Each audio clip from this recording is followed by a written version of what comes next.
Now remember, you've got Slido to ask questions. This is really a chance for us to have more of a group discussion, I guess, and utilise the experience of these people at the table right now. To talk about any questions that are hanging from the day, but also where you think this might go in the long run. But has anyone got a question to start off? I've got a question. Yes, please, Charles. And it's to David, because we've got an outstanding professor of ecology here, and he's modestly not put himself forward. I'd like to hear your comments on the question that Peter threw out to us about where the landscape could possibly go, where it's come from. Oh, look, we're here in Australia's oldest inland agricultural lands, the Bathurst Plains. When George Evans came over and he just oohed and ahed, couldn't believe this was a park-like landscape that reminded him of old England. There was 20,000 years of composting since the last ice age. Unfortunately, we never had real ice across the continent to create the deep soils of Europe. So we had this very strange continent, which George Evans and all the early settlers never really understood. They oohed and ahed over it. They were too ignorant, too unbelieving that Aboriginal people could have created this landscape. And they did, of course, as that lovely book by our friend from Canberra, whose name escapes me now, Bill Gamage's, the great estate. But Aboriginal people created a cultural landscape. So it was a human-made landscape to optimise their living style, optimise their chance of capturing prey, and they moved around it and they trod lightly. And of course they had this amazing dreaming trails right across the country, all over Australia, from north to south, east to west, and this is the way that they celebrated their country. They sung the country, they walked. It was never walkabout, it was meaningly spiritual walking, which brought goodness to the country and helped them to reacquaint themselves with it. Now, our challenge is, what sort of a country do we want in the future? Do we want the desertification that is now quite widespread and getting worse? We don't realise what we've actually done to this country. As a wildlife ecologist, I inwardly weep about what we've done to our flora and fauna. I was telling Charles once about the ploughs that were stopped, admittedly pulled by oxen or draft horses because of the numbers of earthworms in the soil. You never see that today. Do you remember growing up as younger people, those of you who are maybe my age or a little bit younger, you couldn't drive a car from here to Adelaide overnight without having your radiator covered because of the insects. There'd be always insects around the lights. They've all gone, disappeared. So we know that we've lost the base that can maintain the teeming populations of animals, flora and fauna that were once here. They have gone forever. We may never get them back. But what we can do, and Peter referred to it as a new Australia, we can create a cultural landscape that looks beautiful, is lovely to live in, and that can optimise the biodiversity that we will have left and optimise the output of farmers. Now, that's a vision that we need to think of together. We have the ecological footprint still here, albeit in a very shaky form, and we have the footprint of the hydrological landscape, as Peter has reminded us. It's still here too. And we know that we have the techniques now to turn around degraded farms in 2 or 3 years under appropriate weather conditions, and we know that people are doing this very efficiently, very rapidly, and I believe with good well-being. Now, look, it's a possibility. Our politicians haven't got a bloody clue. Barnaby Joyce hasn't got a bloody clue. The National Party have got a long way to go.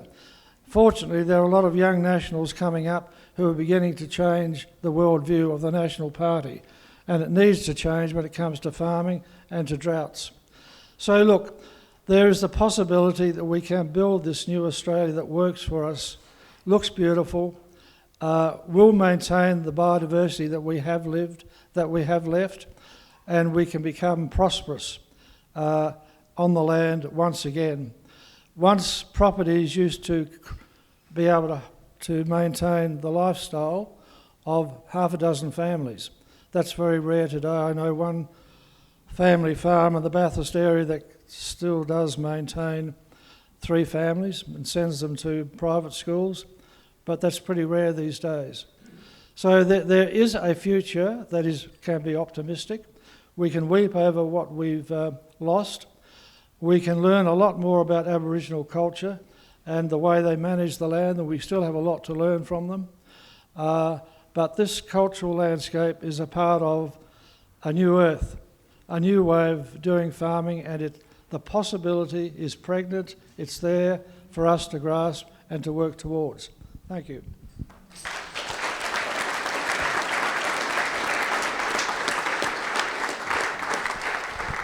Well, I guess in response to that, I mean, that is indeed a rousing statement there, David, but our Prime Minister stood down with you, I believe, Peter, at Maloon Creek there a couple of weeks ago, and apart from fumbling over your name, did pronounce that there should be a whole heap of cash splashed and set up a $4.9 billion trust fund or negotiated. 3 phases, $3.5 billion, then it went to 5. 3 and 5, and yeah, okay. Anyway, So whatever it amounts to, honestly, there is an intention there, and I believe, as I've said here, if we it's got to come from the bottom up. We know that, but the bottom up, because of the way this landscape is run, there must be a top-down process as well.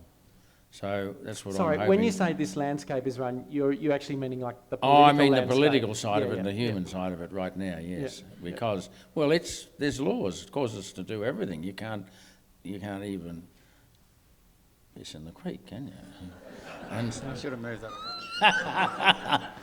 but, we are completely regulated, and it's a very good reason for it, because everyone that's been in an official position knows of the catastrophic failures. But unfortunately, we haven't had enough Charles around and all that to tell them about what could be done in the reversing of that. And so they just make more and more laws and stop more and more happening, because everything we were doing was getting worse. And it's pretty easy to understand why that's happened and how it's happened. Now we've got to start to go, but there is a genuine solution, and we need these very, diligent people to explain to a group who must be independent. I don't believe that, we have a Reserve Bank board, or we have a, Attorney General's department, and when we have a catastrophe, we appoint a very special board to examine and manage that situation. There's no reason why this couldn't happen tomorrow. Anyway, I'm hoping we walk away from here and decide it will happen. Well, that's an important point, isn't it? It's the legislative and I guess the way society organises itself. I often think the handbrake that prevents us moving in the wrong direction also stops us moving in the right direction. And I guess, you've seen it, and people who've followed your work have ended up in court trying to defend what they've done, even though blind Freddie can see that the system is better off. And maybe I'll throw this to you, Jackie. But perhaps it's a little unfair, but you do live in Canberra and therefore represent the views of every politician in the world. I know this because I lived in Canberra myself once, and you just, wherever you go to a party, you just hear everybody's opinion about the politics of Canberra, which I think is actually a great place. But anyway, so Jackie, you talk about farmer well-being. What's happening to political well-being? And I guess, are you seeing, because you have conversations with senior bureaucrats about this stuff, what's happening? Is there a transition? I guess, that's a bit scary. So it's hard to answer, but on the one hand, seeing a lot more interest in this sort of topic than we've seen for a long time. So, it used to be that your name was used in Canberra circles as that, that bit of a out there crazy sort of, it's a bit, ooh, don't go there. But now, they're like, oh, we need to be seen in photo ops. So there's a really shifting political landscape. There is a really shifting political landscape where it is beginning, there are enough mainstream groups who are starting to say this is actually an interesting thing, and enough support that I think there's a groundswell of support that could be used I think the real challenge is how to make sure that regenerative agriculture can transition from being a small sort of niche, we're a bit different to everyone, to being the mainstream, because there's a lot of challenges that happen when you try and make that transition. One is that sometimes the early adopters tend to actually not like that everyone else wants to come along and sometimes push them away a bit. And that's actually something this movement needs to be very aware of, because it can happen. So we need to make sure that there can be welcoming of more people who want to do this, so that politicians don't feel afraid. They're not getting this sort of vibe of, ooh, a bit left, a bit different, a bit, alternative. We don't like alternative. We need to be like, we're mainstream, we're awesome, we're about the things you value, like, getting enough food for everyday Australians. So I guess there's a big decision for the regenerative farming movement is, how is it going to pitch itself? Is it comfortable trying to pitch to mainstream politicians so it's seen as non-threatening and can get that sort of funding? Does that present dangers in terms of making it get sort of hijacked by other interests? There's a few things to think about there. But on the whole, we've had more funding than we've ever had for research in this area. It used to be we collected data off the back of other projects because we never had funding for this. Now we're finally seeing a little bit of funding flowing, which to us is usually a sign that it's become politically acceptable to actually talk about this. So that's a big step. And Charles, when you wrote your book, were you thinking of that? Were you hoping politicians would read it? And were you conscious of, I guess, expanding the ideals, or in the light of what Jackie's just said? The last people I thought of in writing the book was politicians.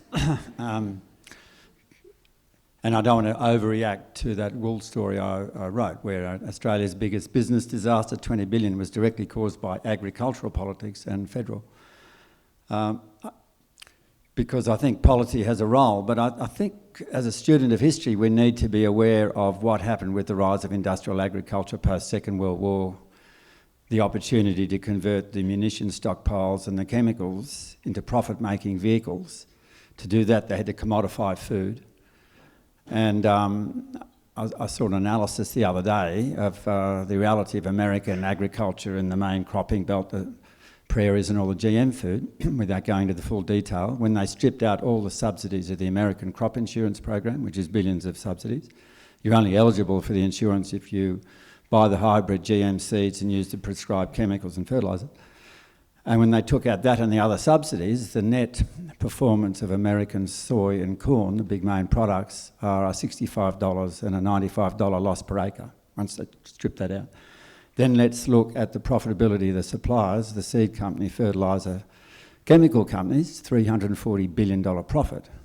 That, in one answer, tells you what's driving the whole system. And the point I'm making is that what we are confronted with is enormous power in our society driven by the multinationals and their philosophies. And that filters down to government policy, to most university faculties. Luckily, we've got Jackie and others, Peter Amt and others who've been able to work outside that, to policy making, to universities, to departments of ag. And so what we're doing, and the better we get at it, we're going to cop more opposition. And so that's why I'm arguing initially this has to be sort of softly from the bottom, and including the way we deliver food, nutrient-rich density food outside the commodity systems as soon as we can.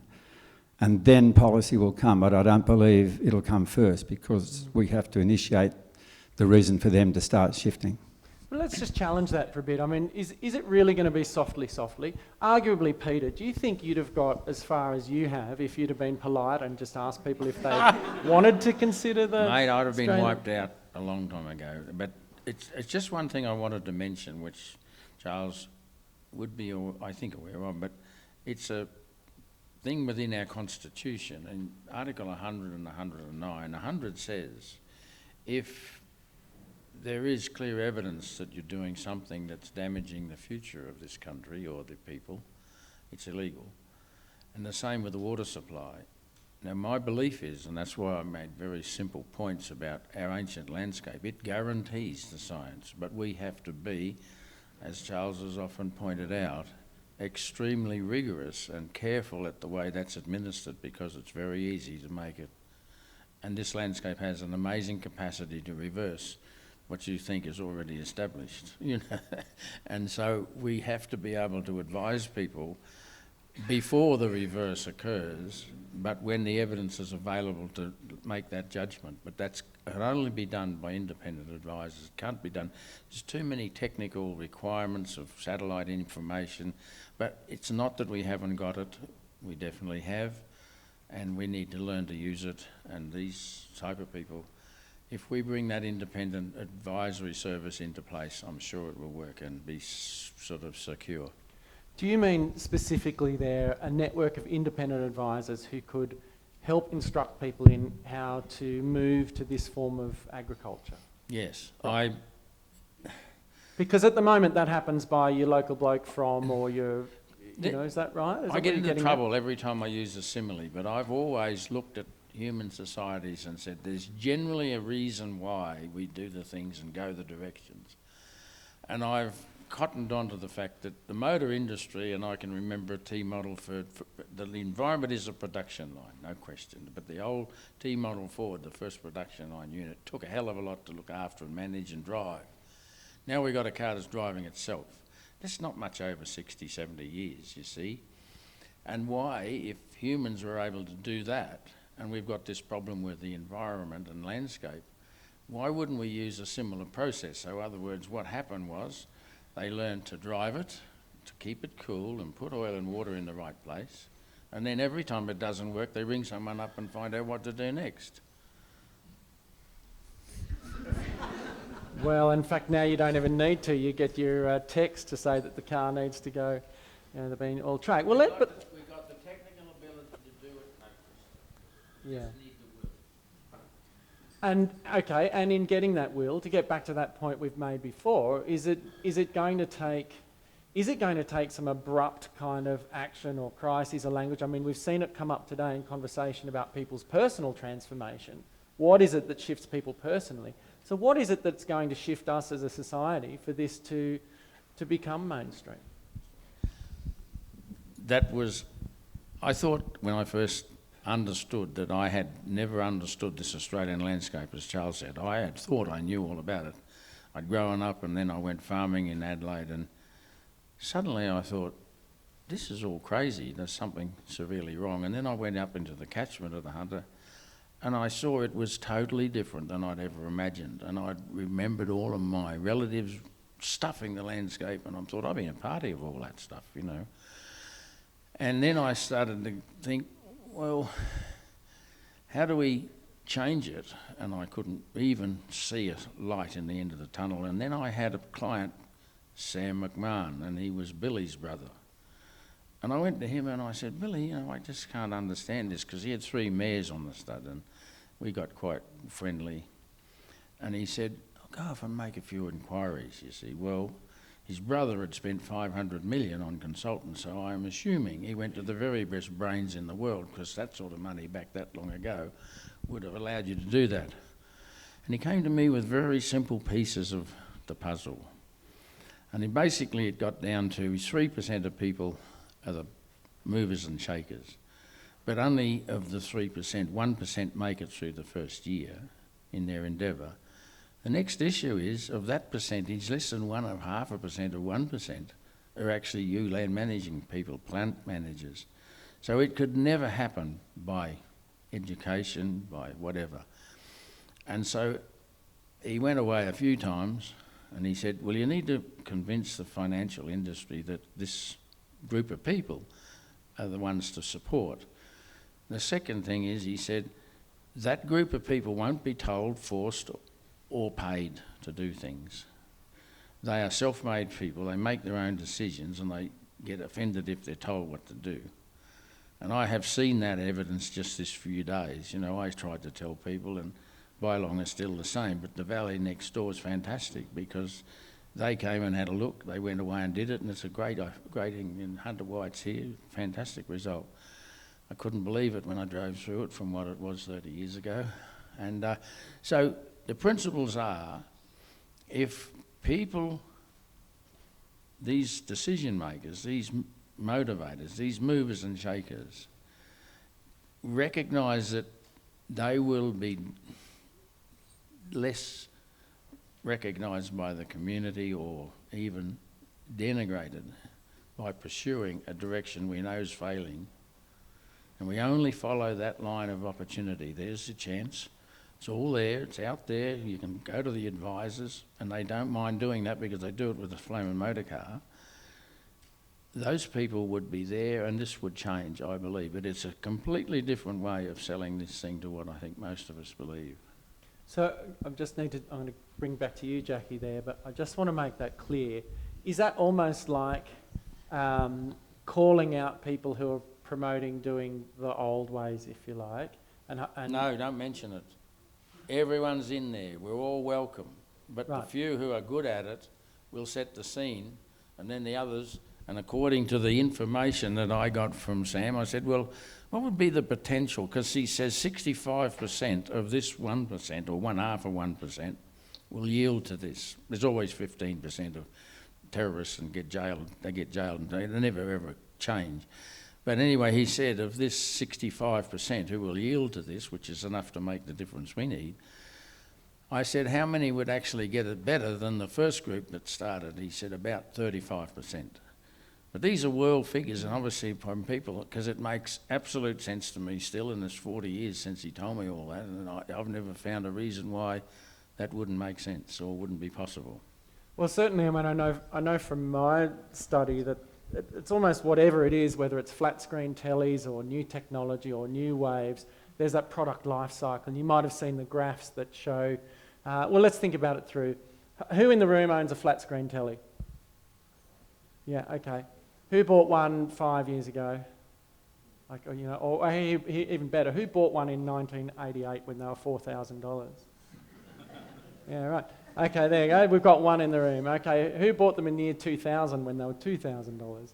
You know, and so on and so on. And you get to a point, and it seems regardless of the product, that story is generally true. That you have your early adopters, and then it leaps over at some point into the early majority, who then, you know, price falls and these things are ubiquitous. So Jackie, I mean, that figure seems to be around 15 to 17% in the research that I've seen. Can you speak to us about what happens at that point? At the transition point? Yeah. Well, the first thing to remember is that there's a lot of products that never make it to the transition point. So there's also a lot of people who bought, beta video recorders, and that never got to the whole point. There was also some of the flat screen technologies that never made it into the mainstream. So the first challenge is making sure you are one of the ones that gets to have that leap. So a lot of that's about making it something that people can do. So, you know, in the case of the technology, it's the one that becomes easiest to use and most affordable fastest. And then it gets that moving advantage. So how do we make, you know, when I talk to non-regenerative farmers, they say, oh, you know, it just sounds really complicated. Really complicated. I can't get my head around it. So how can we get ways of helping people ease their way into it so that they can actually not sort of have the wall up straight away? We only talk about the pre-human landscape. Yeah. So pre-human landscape, yeah. I like the landscape that was prior Aborigine, and I think that humans, no matter whether they're black or white, have an impact on their landscape. And the landscape, if we look back prior to any human occupation, was our model.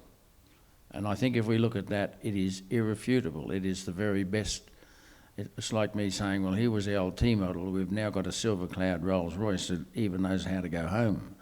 It's like your best dog, you know. And so we are at that stage if we look at this landscape really critically, and but Peter, I'm going to challenge that a bit, because I mean, You're allowed to do I've that. been with a school teacher out here who was saying, oh, isn't this pine forest beautiful? And I'm going, well, sort of, but I mean, I actually preferred the forest that was here before the pines. And she just went, what do you mean? Like, hasn't this always been here, you know?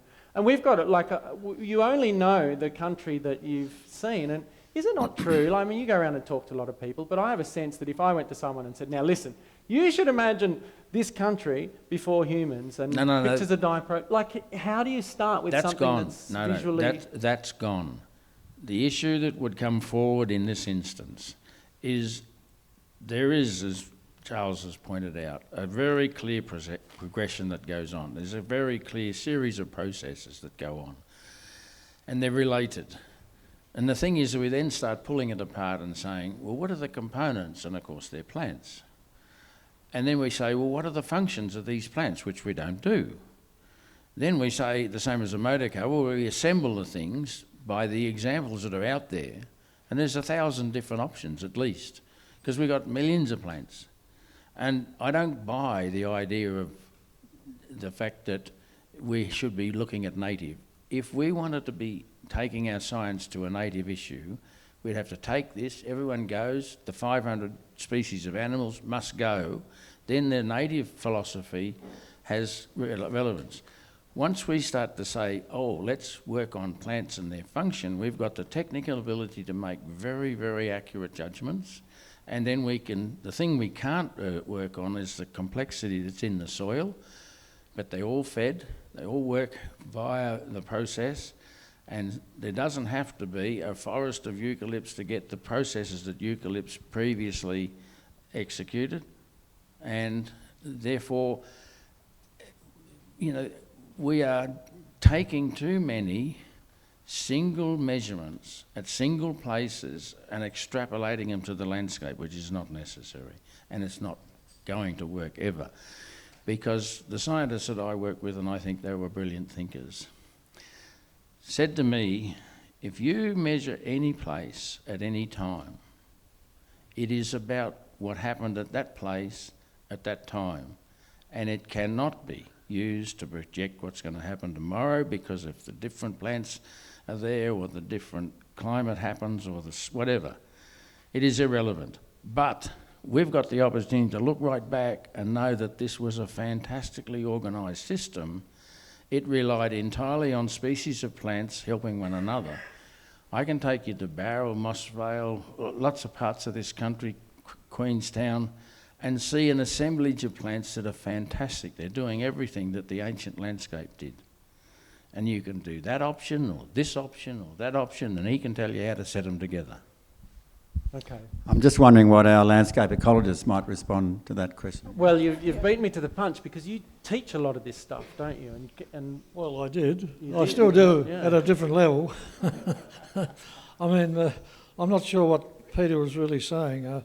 I mean, we're not trying to recreate a pre-European landscape.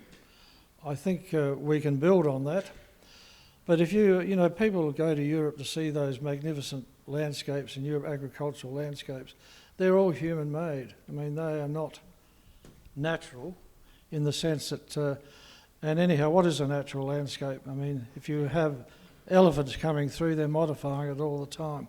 So it's very difficult to even, but we talk about a pre-European landscape. We can retain the elements of that are still here. If we want to maintain our vertebrate fauna, we certainly need to maintain their habitat. But I think the most important thing in this whole argument is to recognise the power of one, that this is the regenerative farming movement is a bottom-up movement. It's unstoppable. It's growing, I think it's growing exponentially, but I don't really have the figures on that. There's not many out there, but No. that's what we do have says it's growing fast. Yes. And what you people have in common is that you sometimes have in your brain what some ecologists have simply missed, that if you want to get a landscape healthy, the first thing you do is start with the basics, and that is get your water cycle right, get your nutrient cycle right, get your carbon cycle right, and manage how the sun impacts on your system so that it never overheats it, because that destroys productivity. Now, that's what you guys are doing. Today we've heard all those stories, and that's what Peter taught us. And you know, when I first met Peter 40 odd years ago, I really didn't know quite what to make of him. I went in a car full of government people who ridiculed him all the way over and all the way back. And I thought, oh, hang on, there's something here, until I improved my geomorphology a lot and realised that Peter was really talking about swampy meadow systems and the same sort of systems that operate up and down the hill slopes of Australian landscapes. And that's what people are beginning to understand. It's a very simple idea. I mean, when you, on a wet day when leaves rush down a gutter, they build up in piles. You've all seen it? And of course that's a very unstable system. But if that happens on a landscape, those piles enable, and they'll always form on a contour, they will enable soil and other stuff, litter and so on, to bank up, and that gradually enriches the soil. And David Tongway, who was referred to as one of Australia's great landscape ecologists, he worked all this out in the arid zone, and still most of us don't quite understand what he was talking about. And Peter's picking up on the well-founded science of geomorphology, and we have here Dr. Barb McTaggart, who did her doctorate on swampy meadows, and we had thousands of them across this landscape, and we went about draining them. And we've drained Australia dry in the name of improving productivity. Now, hindsight's a marvellous thing, but as I said, we can create a new Australia, we can create cultural landscapes that work for biodiversity and optimise productivity, but we won't do it with industrial agriculture. Just one thing, David. Yeah. I have every time prepared a landscape, and I went to Bylong, and in the early days I planted 3,000 willow trees.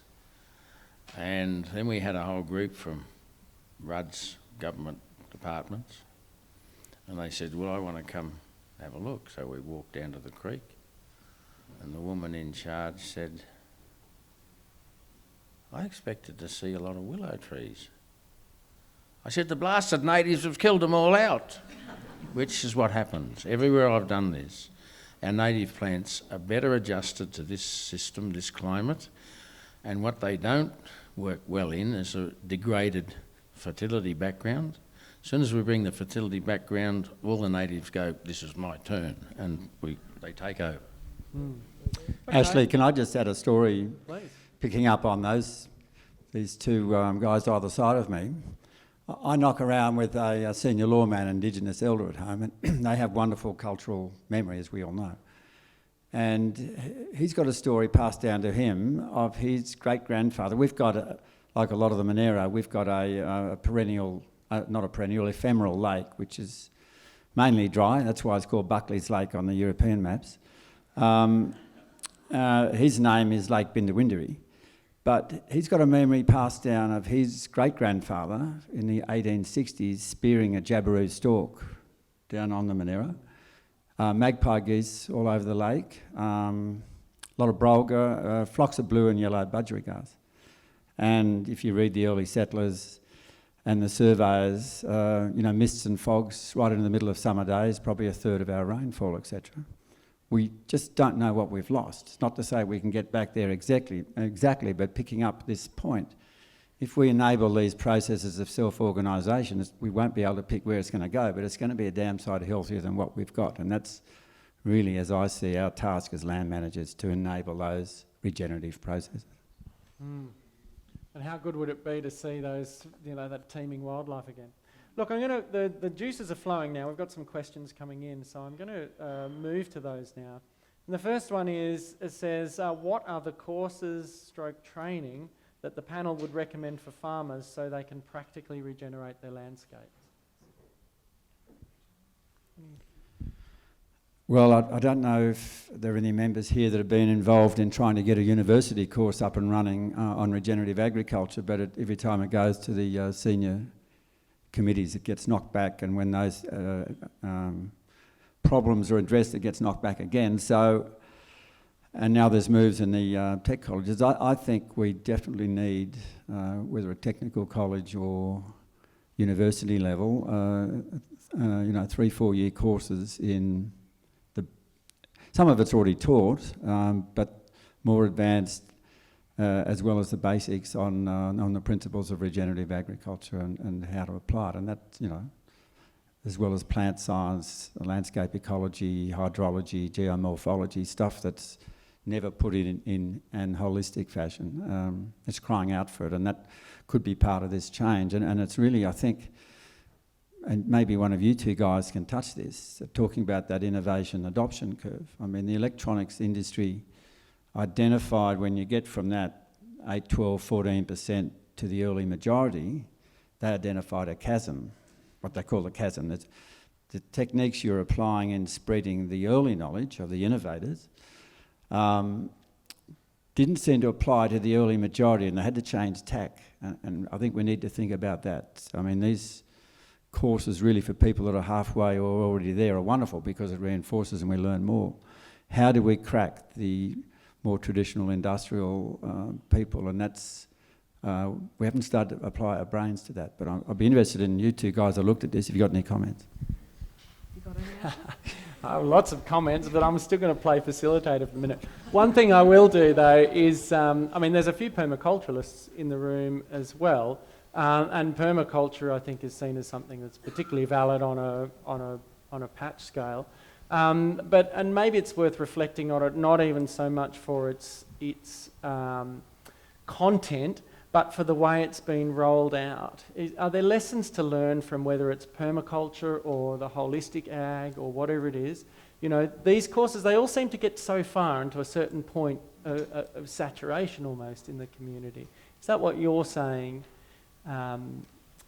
there about needing to change tack somehow now at this point? Yeah, it is. And I think permaculture has a lot to offer broader landscapes and not being fully applied yet. So I think we're only just thinking our way into this space.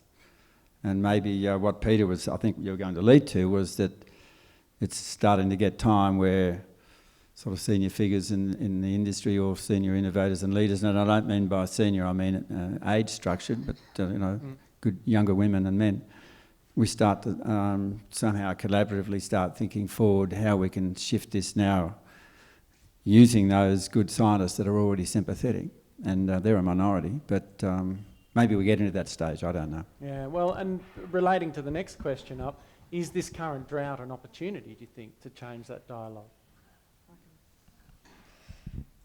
Yes and no. So the challenge we get with drought is that we get what's called this hydrological cycle. So it's a term used to describe the public panic and desire to support people when they're in the depths of drought and their immediate forgetting about anything the second the first rain comes, when people are still struggling from the drought. So the problem we have is that this is fantastic for drought resilience, but because it's not an immediate fix, when we try and say to politicians, you need to invest in long-term programs of getting people to transition, they're like, I need to get a handout to farmers today. So we've been trying to bridge that gap in some of the work we do by saying, well, okay, think about the type of handouts you want to give farmers. Do you want to give them handouts that are about, this is a handout to do the work that we know will improve your drought preparedness for the next drought? Because that's one way we can try and use that sort of desire to help the poor farmer, which is the way we're seeing things in the public agenda. You know, you cannot criticise things. The worst thing you can do for the drought is sort of say, that drought policy doesn't work, let's do this instead. It may be true, but you will get a million angry people saying, you don't love the farmers. So we have to find ways to gently say, how about we give assistance to farmers in ways that we know give longer term resilience to drought instead of shorter term emergency measures. But we've tended to find that to get past that political photo opportunity sort of mindset, you've got to do it in a way that gives a big announceable. You know, so there are actually a few drought, at the state level, there's a few drought initiatives that are doing that. In the Millennium Drought, there are a few that did that. It wasn't masses, but they're early signs that if we can get that mentality through a bit more, we might be able to achieve more when there's times of drought. And there's the typical criticism of drought policy of almost like, you know, propping up the poor farmer, the bad farmers, if we dare say, at the expense of the good. Yeah, so the common thing is, are we supporting the farmers who haven't put in the investment beforehand to prepare for drought? And I don't think that's entirely fair either, because what we're also seeing is farmers who are experiencing cycles of drought that are different to any they've seen before, even in the last 2 or 3 generations. So we need to think about, how do we make drought policy one where, irrespective of who you're supporting, we don't judge that, but we say we support the things that we know are more about long-term resilience. Because, you know, we have seen evidence that some very well-intentioned charity work has had the unintended effect of doing things like pushing prices up for basic products so much that it's sometimes had some pretty negative effects. And in fact, now I know many of these charities are struggling to spend their money. Yeah. Not quite sure where it can There's go. a few people running around saying, how about you think about long-term funding for things like what we're talking about today? But the problem is they sometimes then get publicly criticised if they hang on to that drought charity money for longer-term measures. So we need to make a more socially acceptable sort of environment where we can have urban people getting that we need that longer-term investment, that it's actually okay to not just hand it all out immediately now, but to think about those longer term measures that will actually keep people in better well-being for longer if we stop thinking in the short term. And Charles? Well, just thinking about transformative change, which is what I looked at. I remember David Marsh's comment, one of the leading regenerative farmers, that the 80s drought and the millennium drought were the head crackers. You know, and there's an old saying that the only people who like change are babies with wet nappies. I would suspect that when, you know, hopefully soon this drought breaks, there's going to be a few wet nappies around, and that might be an opportunity for more information and acceleration on, you know, whether it's the different grazing groups or biological farmers, permaculture, to start really getting out there with new ideas. Yeah, there was, I remember John Fry and I being in a meeting with the Senate Backbench Committee on the Environment, with Bill Heffernan, who made very useful contributions every time the words climate change was mentioned. He said, and please forgive this quote, "horse shit." And then when we went to propose this model, we said, look, how about we use this and invest and show people, and we could put Green Army teams into rehydrating, get Peter's work out, rehydrate the landscape. We could all do this. And his contribution at that point was to say, rubbish, the sooner they go broke, the better, and let a real farmer in. Which is a kind of harsh ideal, but also not entirely without merit in some regards. But is the problem that you get another farmer in who's just going to be an industrialist, I guess, and do the same thing? So let's move the conversation on then to our next question down about how do you change the mindset, the mentality of the very large industrial farmers dependent on inputs to achieve the yields they deem necessary to be profitable? I mean, there's no doubt that there are. I mean, I've got many farming friends across the Central West, and some of them are traditional farmers, and they make a good living. They look after their land, and I'm never going to say that that's, under some circumstances, not an inappropriate model. But I always think we can do better. I mean, there's a reality in Australian agriculture that we've never really faced. The European understand it quite well because they set up a little unit to look at it. That is, Australia has subsidised its agriculture production by biodiversity loss and land degradation. It's an unpaid debt. Now, we should flip that on its head. I think there's a case for giving every farmer a living wage for environmental outcomes. That'll sort out the people in the industry who really don't care too much about how they look after their land. We should get rid of all drought relief. There's no place for it. A living wage for environmental outcomes. If you can show you're building up your soil carbon, you're retaining as much water on your property as you possibly can underground, not in dams. You've got the nutrient cycle working, so you're not leaking nutrients to your neighbour. You're not losing soil. You've got endangered species on your property. You've got endangered communities on your property, and so forth. Then you can get extra brownie points. But if you're not preparing for a drought, if you're going to overgraze your land, then you're not going to get a penny from the government. Why should you?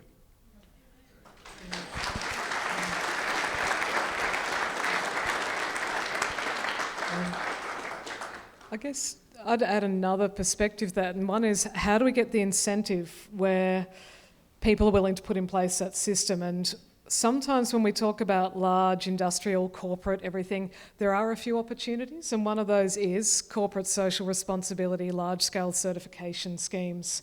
We have seen some successes with those where, you know, I sit on the Forest Stewardship Council in Australia. we've been able to convince large supply chains at the point where they're buying some of the major imports of timber to only buy sustainably sourced timber that is certified using our standard, and that's where you can start doing that kind of thing. We do have examples of that where we don't have to say we reject the whole system. We say, you know, we've heard great examples today. It's not about size and scale. It's not necessarily about whether you're a corporate or a not corporate. It's about what you do and how you run your business. We need examples at every size and for every type of farming business of this working. And we need to think about how we can emulate things like the environmental movement and how they've worked in things like forestry to get those certification schemes happening, because they've managed to leverage it by saying, what are our industrial supply chains? Where do we intersect and cause pain in those supply chains so they'll turn to more sustainable sourcing? There's some of the things you can think about. I'm wondering, listening to you talk too, whether we shouldn't think about the parallel with solar panels, which, you know, perhaps back in the 70s, 80s, 90s, people were putting on their roofs because it was the right thing to do, and then noticing smaller bills and going happy days. But really it took a government to incentivise that, to meet that uptake cost, and now Australia has more solar panels than any other country per capita. One of the good things about putting that sort of program out is it's so easy to measure. You go, how many solar panels? 12, great, done. Tick. How much energy? Well, here your meter tells you. And then there's a commodity, there's a market set up for that. What you're talking about in terms of change, can we do that? Can we measure it? Is there a way of making it simple enough to incentivise and measure simply without humans and bureaucrats killing the whole concept in complexity? Definitely. In fact, I worked with this group, call themselves Rain for Climate, and they're now selling a commercial little climate unit. But 15 years ago they said to me, if we had a thermometer at 2 metres, one at soil surface and one 10 centimetres underneath, it would be a bit like the 3 dials on your car. It'd give you a fairly good indication that it's absolutely functioning well. And what they asked was that we had comparable models where a graph could be formed for each district, and therefore people could have these units, and the graph would show them, much the same as you've got overheated car, you run out of fuel or whatever. That is available today. And I think the most important part of this discussion we're having is the heat goes to where it's cool. And it's possible to have plants recycling 10 to 20 times more water than the sea. And if we don't realise that that's the single issue, then we can't fix anything. I think that there's talking about measurement and issues like that. There's two other game-changing elements. I think if we, and I know it's in development and people have got proto models, if we started to get ready, bricks testing machines for nutrients, diversity and density, it'd be an overnight game changer. You could go down the big supermarket shelves, be a lot of zeros or near it, and go to your healthy organics and other foods, and it'd be chalk and cheese. That would have a huge impact. And I think the other game changer, and the powers that be might be trying to prevent it, but the banning of glyphosate would be enormous in shifting, and it's one of those shocks that would be like a drought for we farmers. And whether it eventuates is the question, of course. Okay, we're going to move on for a couple more questions before we wind up. This one really speaks to, I guess, your content, Jackie. How do we unify this movement for a new agriculture without individual burnout? And I'm wondering if that question is, you know, sometimes it can be pretty hard at the edge. I mean, Peter, gosh, you must have felt like giving up at times. We all find our own individual resilience challenged at times. Yeah. What can we as a movement do, and what works? Good question, because burnout of people who are sort of at the leading edge of a movement is really common. And it can be really difficult because they're also the ones getting attacked. So how can you provide support to the people who are out there in front? I don't know, I'm curious to hear from Peter and Charles about how they've found some of that. And how can you also, I guess one of the challenges also can be, because there's important debates happening within the regenerative farming movement, how can you have those in a way that's respectful, that moves things along, and that doesn't sort of end up with people sort of infighting so much they lose the whole game? Because that's actually happened to a few other movements, and we do sometimes see that sort of destroying something that could be really productive. So we need to think, you know, what's essential to this? How broad is this tent? how much are we able to all work together within that tent, what's in and out of the tent, where is actually that boundary. But I'm really interested to hear about experiences of burnout and sort of insights from people who are leading the movement. I comfort myself always with this old landscape because I know it's true and I know I can prove it, and I know it's only a matter of time before enough of these sort of people join the same march, because, and we must be rigorous, we must, and that's been my single issue. When I went to Sam McMahon, that was the one thing that he more or less convinced me. And of course, for a fairly long period, every morning I'd get up and say, you are absolutely bloody mad doing this stuff, you know. And then I'd go, well, I can't see who I can hand it to because I was trying every day. And then if you don't do it, and I get to the point where I know my family will live like the Biafrans if we don't get it right, I thought, well, you'd have to, you know, castigate yourself on your deathbed if you didn't keep doing it. So it's been a penalty, not a reward. Look, I've got two comments to make, I guess. Some are based on having done some innovative stuff in the wool industry. And first point is that I think the real innovators, the pioneers in the field who I've mainly written about, they're going to cop vicious kickback, and that's predictable in any challenge of a major paradigm. I've slipped my mind what the other one, I thought it was an important point, but, oh yes, I'm wary about coming under some unified bodies. I see these disparate regenerative movements as like a healthy ecosystem. We need the diversity. We want to be careful we don't try and corral everything in and kill off the innovation and diversity. It should be a broad church is what I'm saying. And if people want to then go to another level, play policy games, etc., well and good. But let's not ruin the diversity. Recently I was involved with a couple of scientists who've spent 2 or 3 decades exposing the whole glyphosate cover-up and the capture of the regulatory authorities. One's Kerry Gillam, the woman who wrote Whitewash. And the other guy is Jonathan Latham, who was one of the early GM scientists and then saw the dangers and is now, and has also just been given tens of thousands of documents called the Poison Papers that someone had collected from whistleblowers and Freedom of Information. And we were working in Victoria, and the people that were taking us around were that group called MADGE, the Women Against Chemicals and GM. And they were telling us about one of the major chemical companies, their international product development officer on big money.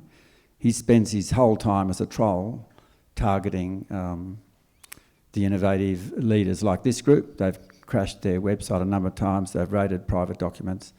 So that trolling is part of the game of the powers that are threatened, and it's going to get more vicious. But in the other side of the coin, it's a good sign that they're now getting worried. Yeah, right. And that is, it's a natural question which has risen to the top here. Should we develop a collaborative and supportive network of regenerative community moving forward rather than considering each farm as an isolated ecosystem? Well, just on what Charles was talking about, I didn't mean that this was a single cooperative adventure.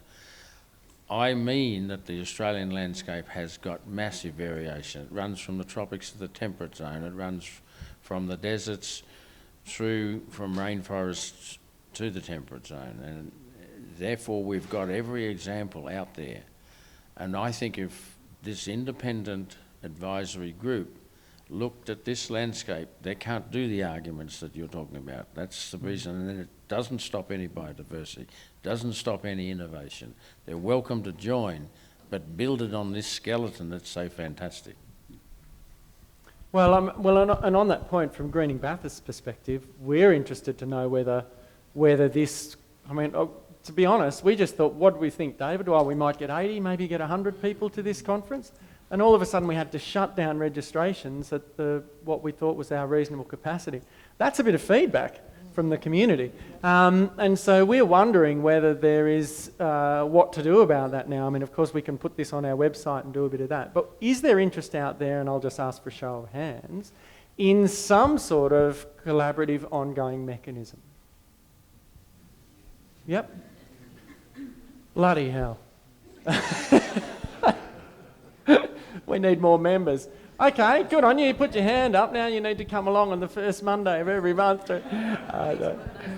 Next Monday's our next one. No, but in all seriousness, we will take that feedback and we'll do something. We have your emails now, and it may be, yes, what's this There was a suggestion? question there about what training and courses would you recommend, and I think the answer wasn't quite answering the question properly. How do you start? I think there are people who want to know what courses and training do you do, or Quite specifically then. Yeah. I mean, there was an ecological agricultural course at Orange Agricultural College, which morphed into the University of Sydney, where after I retired I was there as a visiting professor for a while, and then it was taken over by Charles Sturt University and now I think is in the process of being canned. Peter Amp, who was at the University of Sydney, was made redundant because they wanted to shut down all that extension work and concentrate on research and the dollars that come with being one of the top 50 universities.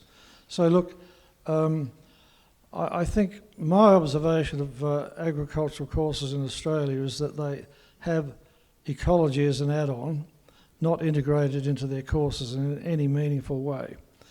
I don't know of any TAFE courses which do a course in this sort of restorative agriculture. I know that landscape ecologists would probably, I imagine David Lindenmayer is teaching in this sort of area, and he's part of your research team, isn't he? Or Long story, I'll talk in a second. We've Yeah. got Sustainable Farms representative up the back there Up there. from ANU. So Yes, okay. So look, I think we've got a long way to go. There are a lot of short courses available, and I think today is probably a teaching experience. I mean, I always learn something, and I guess we need to work on that with governments and with TAFE and with universities, because there is a real need for it. We might dust off the natural landscape function coursework, John. We developed, I interviewed you and Peter and Paul over here and a whole heap. We developed a little one-day training which we basically talked about ecological literacy. 84% of farmers changed their mindset, and 3 months later we measured it. 49% had changed something on their farm. So maybe we can reboot that. yeah. Well, that's all based on David Tongway's work. David Tongway, yours, Peter's. Yeah. And I guess we're seeing a lot of short courses. So I know some of the LLSs have supported some of the holistic management courses and people accessing them. Mm-hmm. We see a range of holistic management courses, some through TAFE New South Wales. The challenge is that not everyone agrees with each course, so it's a bit hard when you're asked to recommend one. You'll know that one person will love one, another will come out going, why did you recommend that? So it's a bit challenging that way, and I think we do need to get that broader church sort of approach to things like central online points where people can see a listing of the different things they can look at that might fit better or worse for them, so they can get an idea. The Sustainable Farms Initiative at the Australian National University is trying to bring together a lot of those strands of things and become more of a central landing point. Michelle's up the back there and she's happy to chat to anyone about that. So I think there's a few people thinking along those same lines. There's a lot of those short courses and it's a bit hit and miss at the moment. How many people here have done something and it was completely different to what they thought it would be and didn't quite hit the mark? How many have done something that did hit the mark? All right, well, I think we need to hear from all of them about what hit the mark for them, because they'll have a lot better knowledge about what's actually working at the moment out there in terms of courses. So I'd suggest at Drinks, ask people around you what courses they've done and find out from them, because they're going to be most up to date. Well, I think you're spot on, Jackie. And one of the things that I always like to do as a facilitator is stick to time. And in fact, it is 5 o'clock, which is when we said we would close. I have a sense that this conversation could go on a lot longer, and indeed you're welcome to stay back and join in on. But firstly, can we have a big round of applause for all our panellists who...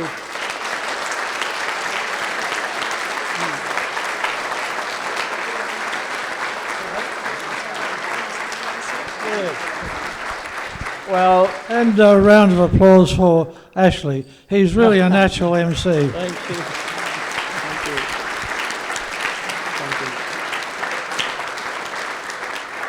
you. And last thing, of course, we do need to thank our sponsors, of course, Bellbrook Wines and Skillset Environment, Bathurst Regional Council, and in fact Greening Bathurst will be very lucky if we come out of this ahead, but we think it's exactly the sort of thing that we should be investing in the community to do. So thank you to all of our sponsors. Please, well, thank you to all of our sponsors. Round of applause.